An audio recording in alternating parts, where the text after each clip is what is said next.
Close your eyes for a moment and imagine you are in a European city in the 14th century. The air feels heavy, not only with smoke or coal, but with something unseen. The streets are quieter than they should be. Windows remain shut, and there is a strange feeling, as if the city itself is holding its breath.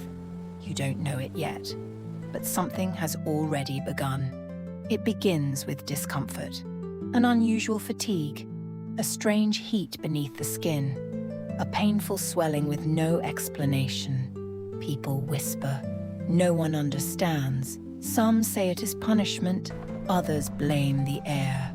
But in that time, there was no answer, only fear. Doors begin to close. Families isolate themselves. Children stop playing outside. Fireplaces burn all day, as if flames could push the invisible away.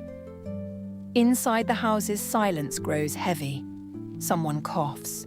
Someone cries quietly.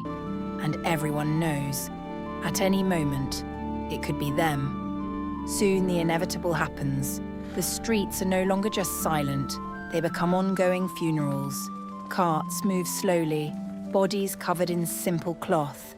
No long farewells, no proper ceremonies. The sound of wheels on stone echoes through the city, and each passing cart announces, someone else is gone. Churches fill quickly. Candles flicker before altars. People kneel, pleading for mercy. Some believe it is divine punishment. Others fear it is the end of the world. Faith grows, but so does despair. Because prayers do not always change what is happening outside.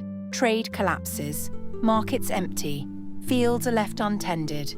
In some regions, 1 in every 3 people vanishes. Imagine looking around and realizing the world has become smaller, not by distance, but by absence. And yet, not everything is darkness. Some remain. They care for the sick, prepare herbs, try to understand the incomprehensible. There is fear, yes, but there is also quiet courage. Because even when death seems to rule, life persists. When the worst wave finally recedes, the silence remains, but it feels different. Empty villages, abandoned homes, ownerless land. The world does not return to what it was.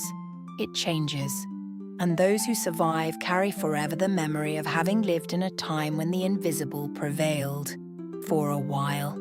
But what remains after the worst has passed is silence. A different kind of silence. No longer immediate fear, but emptiness.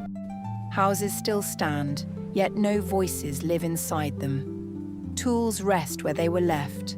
Clothes still hang on walls, as if their owners might return at any moment. But they do not return. The wind moves through half-open doors, and the city begins to live with absence. The plague did not only take lives, it altered structures. Land stood ownerless. Workers became scarce. The value of labor shifted. For the first time, some peasants could negotiate. The social balance began to move. Without realizing it, Europe was being transformed, not only by death. After witnessing so much loss, life acquires a different weight. Each harvest becomes precious, each birth nearly miraculous. People begin to see time differently. Tomorrow is no longer guaranteed, and perhaps for the first time on such scale, humanity confronts its own fragility, but by its consequences. After witnessing so much loss, life acquires a different weight. Each harvest becomes precious, each birth nearly miraculous. People begin to see time differently. Tomorrow is no longer guaranteed. And perhaps, for the first time on such scale, humanity confronts its own fragility.